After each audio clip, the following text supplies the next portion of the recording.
সকল শিক্ষার্থীকে স্বাগত জানিয়ে শুরু করছি ম্যাথ ক্লাস। আজকে ম্যাথ ক্লাসে পঞ্চম শ্রেণীর গণিতের অনুশীলনী 13, পৃষ্ঠা নম্বর হচ্ছে 151, প্রশ্ন নম্বর হচ্ছে 2। এই অঙ্কটি সহজে সমাধান দেব। তাহলে দেখো, এখানে দেওয়া আছে ডান পাশের আয়তলেখটি পঞ্চম শ্রেণীর শিক্ষার্থীর বাসা থেকে বিদ্যালয়ে আসতে কত মিনিট সময় লাগে তার উপর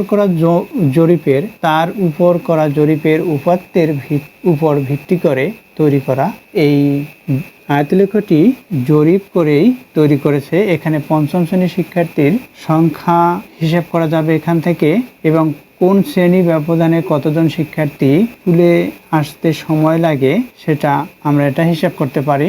আবার কতজন মোট শিক্ষার্থীর সংখ্যা আছে, শতকরা শিক্ষার্থীর সংখ্যা, এবং কোন শ্রেণী ব্যবধানে কতজন শিক্ষার্থীর সংখ্যা স্কুলে কত সময় লাগছে সেটাও আমরা বের করতে পারি এখান থেকে। সেটাই দেখতে পাচ্ছি। যেমন দেখো, এখানে 0 থেকে 4 মিনিট সময় লাগে 2 জন শিক্ষার্থী, অর্থাৎ খুব স্কুলের কাছে বিদায় এত কম সময় লাগে 2 জন শিক্ষার্থী এখানে। এখন শতকরা কতজন সেটা আমরা হিসাব করতে পারি, অর্থাৎ এখানে টোটাল কতজন সেটা আমরা বের করে হিসাব করব। যেমন এখানে 0 থেকে 4 মিনিটে 2 জন শিক্ষার্থী, এখানে 5 থেকে 9 জন হচ্ছে 4 জন শিক্ষার্থী, 5 থেকে 9 মিনিট সময় লাগে 4 জন শিক্ষার্থীর, 10 থেকে 14 মিনিট সময় লাগে 5 জন শিক্ষার্থীর। এভাবে করে আমরা হিসেব করতে পারবো কতজন মোট শিক্ষার্থীর সংখ্যা আছে এখানে, আবার কোন শ্রেণীতে কতজন শিক্ষার্থীর সংখ্যা আছে সেটা আমরা বের করতে পারবো। দেখো, এখানে নম্বর 1-এ কি দেওয়া আছে, পঞ্চম শ্রেণীতে কতজন শিক্ষার্থী জরিপের আওতায় এসেছে, অর্থাৎ এটা হচ্ছে পঞ্চম শ্রেণী জরিপের শিক্ষার্থীর সংখ্যা। এখানে আয়তলেখ আঁকা। তাহলে লিখি নম্বর 1। দেখো এটা কিভাবে সমাধান করতে হয়। এত 0 থেকে 4 মিনিটে শিক্ষার্থী আসে, মানে স্কুলে আসে। এখানে দেখো বাসা থেকে বিদ্যালয়ে আসার সময়, এই যে এখানে দেখো দেওয়া আছে বাসা থেকে বিদ্যালয়ে আসার সময়। আবার এখানেও সেই একই কথা, বিদ্যালয়ে এই যে শিক্ষার্থীর বাসা থেকে বিদ্যালয়ে আসতে কত সময় লাগছে সেটা। তাহলে লিখি 0 থেকে 4 শ্রেণী ব্যবধানে 0 থেকে 4 মিনিটে, এখানে 0 থেকে 4 মিনিট, এখানে মিনিট দেওয়া। তাহলে 0 থেকে 4 মিনিট শ্রেণী ব্যবধানে, 0 থেকে 4 মিনিট শ্রেণী ব্যবধানে শিক্ষার্থী সময় লেগেছে।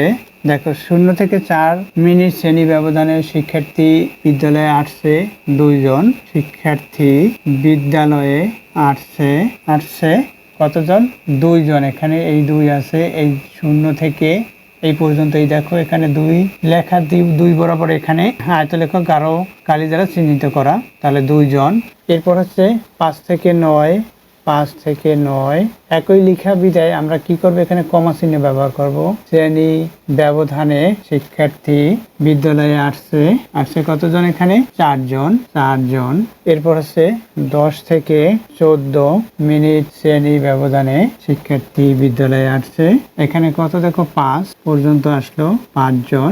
15 থেকে 19 মিনিট শ্রেণী ব্যবধানে শিক্ষার্থী বিদ্যালয়ে আসছে কত, এখানে দেখো এই থেকে এই পর্যন্ত, এখানে 15 থেকে 19 হচ্ছে 6 জন। 20 থেকে 24 মিনিট শ্রেণী ব্যবধানে শিক্ষার্থী বিদ্যালয়ে আসছে। 20 থেকে 24, এখানে দেখো সর্বোচ্চই এটা, অর্থাৎ 8 জন। 25 থেকে 29 মিনিট শ্রেণী ব্যবধানে শিক্ষার্থী বিদ্যালয়ে আসছে। এখানে কত দেখো 7 জন। 30 থেকে 34 মিনিট শ্রেণী ব্যবধানে শিক্ষার্থী বিদ্যালয়ে আসছে। এখানে দেখো 4 পর্যন্ত, সুতরাং 4 জন। 35 থেকে 39 শ্রেণী ব্যবধানে শিক্ষার্থীর বিদ্যালয়ে আসছে। দেখো এখানে 35 থেকে 39, এখানে 3 জন। এখন হচ্ছে 40 থেকে 44 মিনিট শ্রেণী ব্যবধানে শিক্ষার্থী বিদ্যালয়ে আসছে, এখানে 1 জন। এখন আমরা এটা মোট করব, অর্থাৎ এগুলো যোগ করব কেন, এখানে প্রশ্নেই বলেছে যে পঞ্চম শ্রেণীতে কতজন শিক্ষার্থী জরিপের আওতায় এসেছে সেটা। তাহলে আমরা লিখবো এখানে, অতএব পঞ্চম শ্রেণীতে শিক্ষার্থী জরিপে আওতায় এসেছে এতজন। এখানে এগুলো আমরা যোগ করব। এখানে আমি শুধুমাত্র একটার নিচেই এখানে যোগ চিহ্ন, অর্থাৎ এখানে সব জায়গায় যোগ চিহ্ন আছে বিধায় এখানে দেখানোর প্রয়োজন নেই। মোট শিক্ষার্থীর সংখ্যা এখানে লিখতে পারি, বা এই পুরো কথাটাও লিখতে পারি। আমরা সংক্ষিপ্ত লিখি, কারণ তোমরা পুরো কথাটা লিখে দিবে। পুরো কথাটা হচ্ছে এই হইতে এই পর্যন্ত লিখবে, এই কতজন বাদ দেবে লিখবে পঞ্চম শ্রেণীতে শিক্ষার্থী জরিপের আওতায় এসেছে, এখানে যা হবে এতজন, এভাবে। অথবা মোট শিক্ষার্থীর সংখ্যা, আমি লিখি মোট শিক্ষার্থীর সংখ্যা, আমরা এটা যোগ করব। দেখো এই 4-এর সাথে এখানে 1 আছে, 1 যোগ করি 5, তাহলে এই 5 10, এটাই হচ্ছে 10, এখানে 15 25, এখানে 6 আছে, এই 6, এখানে 7, এই 4 আর 3 7, কত দেখো এখানে 6 আর এখানে 2 4 দিয়ে 8, এরপরে এখানে আছে 7 এই 15 আর 25 15 হচ্ছে 40 জন। অর্থাৎ শিক্ষার্থীর সংখ্যা কতজন? 40 জন। এখন আমরা উত্তরে কি লিখব? অতএব পঞ্চম শ্রেণীতে শিক্ষার্থী জরিপের আওতায় এসেছে, পঞ্চম শ্রেণীতে শিক্ষার্থী জরিপের আওতায় এসেছে 40 জন। এটা লিখে উত্তর 40 জন, এটা উত্তর লিখবো এভাবে। এরপর দেখো নম্বর 2তে লেখা আছে কোন শ্রেণী ব্যবধানে শিক্ষার্থীর সংখ্যা বেশি, সেটা আমরা বের করব। এখানে দেখো, এখানে আমরা দেখতে পাচ্ছি 20 থেকে 24 শ্রেণী ব্যবধানে শিক্ষার্থীর সংখ্যা বেশি, অর্থাৎ এখানে 8। তাহলে লিখি 20 থেকে 24 শ্রেণী ব্যবধানে শিক্ষার্থীর সংখ্যা সর্বোচ্চ, অর্থাৎ 8 জন। সুতরাং কি বলছে, কোন, এখানে উত্তর কিভাবে লিখব? এখানে যেহেতু কোন শ্রেণী ব্যবধানে শিক্ষার্থীর সংখ্যা বেশি, তাহলে কি উত্তর এত শ্রেণী ব্যবধানে, অতএব দিয়ে এই কথাটা লিখে, অতএব এখানে 20 থেকে 24 শ্রেণী ব্যবধানে শিক্ষার্থীর সংখ্যা বেশি, উত্তর 20 থেকে 24 শ্রেণীতে। আশা করছি এটিও বুঝতে পেরেছো। নম্বর 2। এরপর হচ্ছে নম্বর 3। এখানে 3 নম্বর কি, শতকরা কতজন শিক্ষার্থী বিদ্যালয়ে আসতে 30 মিনিটের সময় বেশি লাগে, সেটা আমরা বের করব। তাহলে আমরা 1 নম্বরে কি পেয়েছি? শিক্ষার্থীর সংখ্যা পেয়েছি 40 জন, মানে 1 নং থেকে প্রাপ্ত শিক্ষার্থীর সংখ্যা 40 জন, মোট শিক্ষার্থীর সংখ্যা এটা।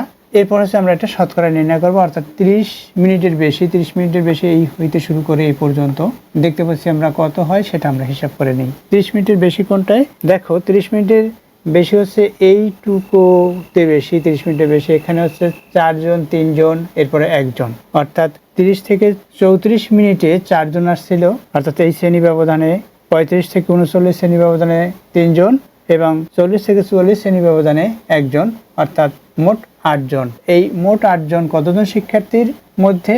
40 জন, 1 জন 100 জনের মধ্যে, সেটা আমরা হিসাব করব। তাহলে দেখো এরপর নম্বর 3 কিভাবে সমাধান করতে হয়। দেখো 3 নম্বর কিভাবে লিখতে হবে? 3 নম্বর লিখতে হবে এভাবে যে 1 নং থেকে প্রাপ্ত মোট শিক্ষার্থীর সংখ্যা 40 জন। এখানে দেখো, এখানে দিয়েছে শতকরা কতজন শিক্ষার্থী 30 মিনিটের বেশি। 30 মিনিটের বেশি কোন কোন শ্রেণীতে? তাহলে এখানে এই 30 থেকে 34 শ্রেণী ব্যবধানে শিক্ষার্থীর সংখ্যা, এখানে আমরা লিখব 30 থেকে 34 শ্রেণী ব্যবধানে শিক্ষার্থীর সংখ্যা। এখানে কত পর্যন্ত? দেখো 4 পর্যন্ত, সুতরাং 4 জন। এরপর হচ্ছে 35 থেকে 39 শ্রেণী ব্যবধানে শিক্ষার্থীর সংখ্যা, এখানে দেখো 3 জন, এই 3 পর্যন্ত উঠেছে, এই 3 পর্যন্ত, এই 3 জন। এরপর হচ্ছে 40 থেকে 44 শ্রেণী ব্যবধানে শিক্ষার্থীর সংখ্যা 1 জন। এটা আমরা যোগ করব, অর্থাৎ মোট 30 মিনিটের সময় বেশি লাগে বিদ্যালয়ে আসতে।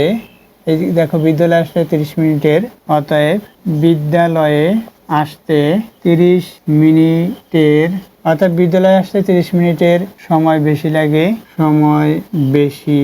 লাগে 8 জন শিক্ষার্থীর।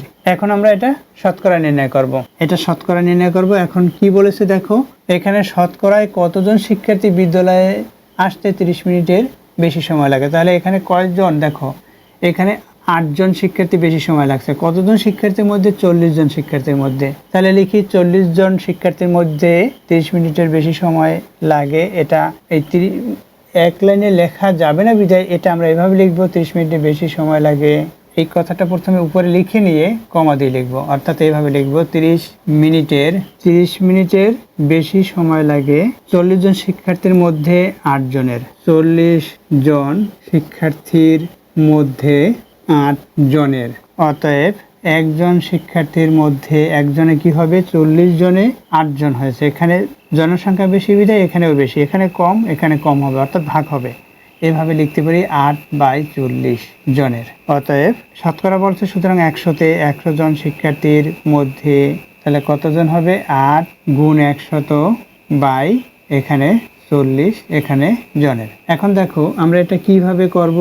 এই যে 40-এর একক স্থানীয় অঙ্ক হচ্ছে 0, 100-তে একক স্থানীয় অঙ্ক হচ্ছে 0, এই 0 0 বাদ দিলাম, অর্থাৎ 10 দিয়ে ভাগ দিয়েছি লব হরকে। এখন এই 4 দিয়ে 8কে ভাগ করি, 4 দিয়ে যদি আমরা 8কে ভাগ করি, এখানে 2 লিখবো, এখানে 10 আছে আর এখানে 2 আছে, এখানে গুণ চিহ্ন, 10-এর সাথে 2 গুণ করলে কত হবে? 20 জন। তাহলে কি কত পার্সেন্ট? 20%। উত্তর আমরা পার্সেন্টে লিখবো। তাহলে 100 জনের মধ্যে 20 জন শিক্ষার্থীর বেশি সময় লাগে, 30 মিনিটের বেশি সময় লাগে স্কুলে আসতে। তাহলে উত্তর কি লিখবো? উত্তর 20%। এটা হচ্ছে উত্তর। আশা করছি বুঝতে পেরেছো এই অঙ্কটির সমাধান কিভাবে করতে হয়। এতক্ষণ ম্যাথ ক্লাসের সাথে থাকার জন্য সকলকে ধন্যবাদ জানিয়ে আজকের মতো বিদায় নিচ্ছি।